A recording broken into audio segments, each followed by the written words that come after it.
welcome back to my film and TV channel. We've got an epic today, a big budget film if there ever has been one. Yes, a bum number this one, if you're going to the cinema to watch it. If any films need an intermission, this is certainly one.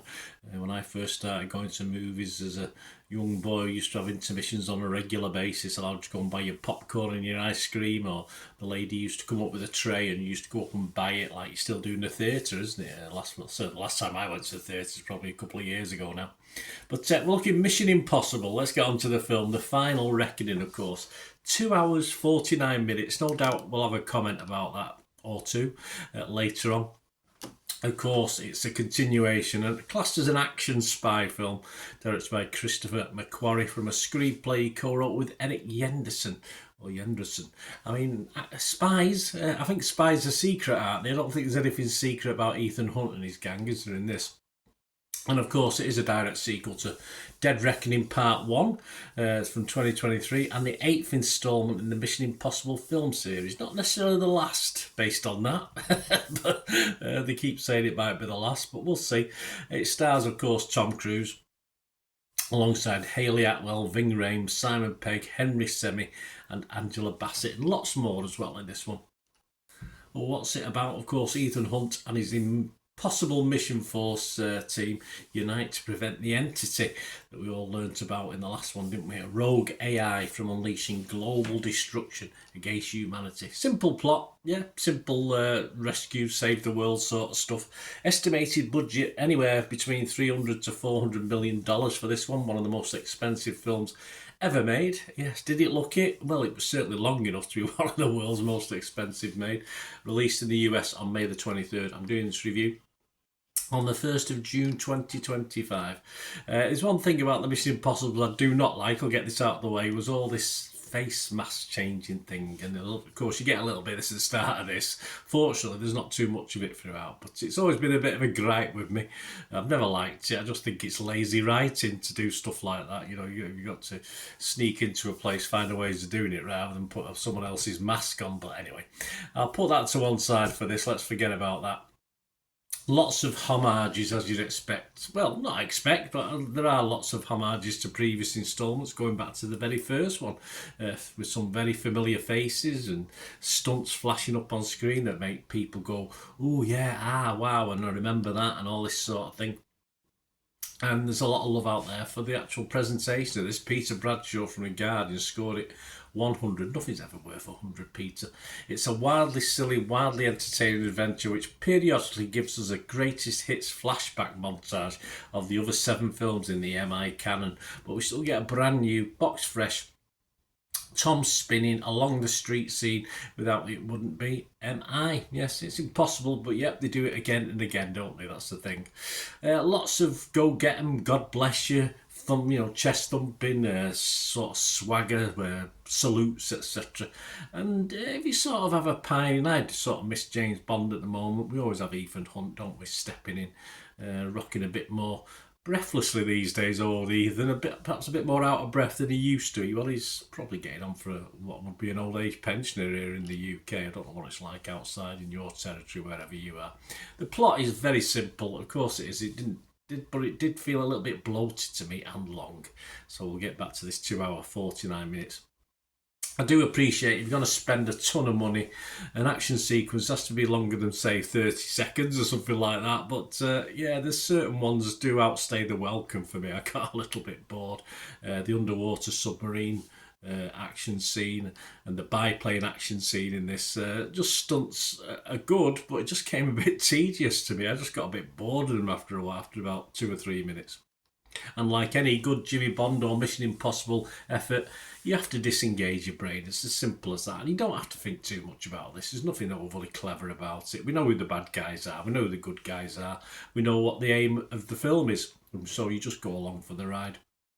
I think Cruise's character, whilst he's been going through this series of films, has sort of lost a little bit of his character. Simple as that. It's more action, and he creaks along nicely in this one. But yeah, I just think we've lost a bit of personality with Tom. We get a little bit of stuff from other people, but Yeah, I just find it a little bit bland as a character, as a person, which shouldn't be the way really.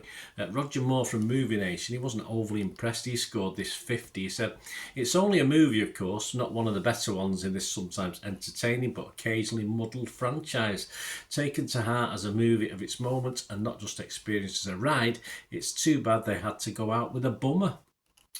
Well, bum numbing, as I said, at this on the seats, but a bit harsh from Roger. But it did feel all a little bit less serious, perhaps. But thankfully, we'll get back. I knew I was going to get back to it. There's a lack of face mask changes in this, so I don't mind that. That's good. As a finale, it's pretty much spot on. I think if it had to, if it had come in under 2 hours, at 2 hours 49 minutes, it's just far too long. Not the poignancy level either of some of the Mr. Bond films or even previous Mission Impossible films for me, but plenty to make you go or bless and cringe a little, or well, a lot as well.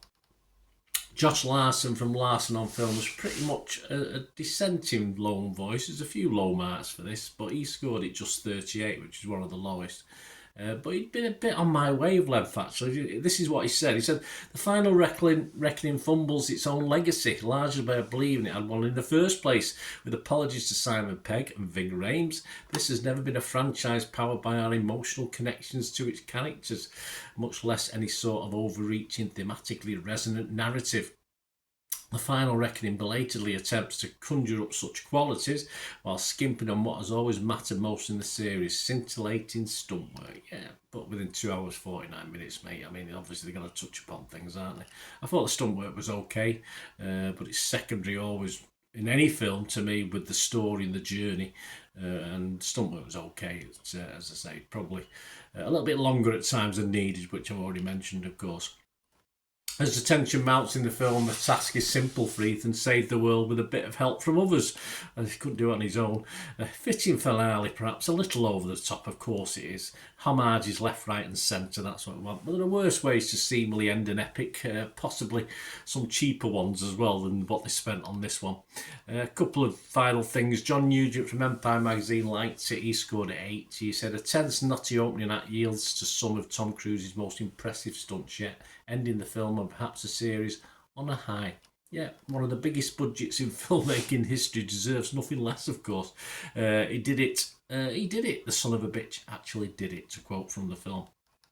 And it's nice that Ving Rhames sort of, as Luther, sort of gets some of the final words, poignancy in this as well, which is nice. But Halle Bloody Hallelujah, God Save America, and Ethan Hunt, of course. When's the next one out? We know it's going to happen, don't we? But we'll see. Let's have a look at what other thinkers. That's my views on this. I'll give you my score in a minute. Rotten Tomatoes, generally positive. 289 fresh, 71 rotten. This is as I'm recording this on the 1st of June. And they say gargantuan in action, runtime and scope. Yeah, definitely runtime. The final reckoning is a sentimental send-off for Ethan Hunt that accomplishes its mission with a characteristic flair for the impossible. Nothing's impossible in this world, as they prove in this programme. Metacritic, 67 out of 100. That's 57 critics. 39 were positive. 16 were mixed. 2 were negative. The audience, that's what it's all about. Are the audience loving it? Well, from the gasps and cheers in the cinemas, probably. Rotten Tomatoes audience, 4.5 out of 5. They liked it. Metacritic users, 6.9 out of 10. Okay, still positive, not as high, of course. Internet Movie Database, over 64,000 scores and reviews, and it's getting a 7.5 out of 10. Can you argue with that? Well, I'll give you my views. I was fresh on Rotten Tomatoes. I was probably, I've got to be 90%, 10% fresh on this. Positive on Metacritic. Nothing to be totally mixed about. It is what it is. I say the film length bothered me, but I'm not going to knock it down just because of that. I'm not going to go as high as the other guys there with the audiences and the Metacritics, etc. I'm just going to give this a very watchable score because, as I say, just be prepared. Take an extra whoopee cushion or a cushion to the cinema if you're going to watch it at the cinema. Ideal home watch this because you can just have a break every hour or so. You can split it into 3. You can use it put it into 4 as like an episodic series at home if you ever get to watch it at home, of course, whether you're streaming or buy the DVD or Blu-ray or whatever we get nowadays. They still do it. But I'm going to give this a very watchable 6.5 out of 10, but more a home watch for me. I think some of the stunts, yes, allow themselves to be on the big screen at the cinema, etc. But it's just too long. It just is sore ass time at the cinema.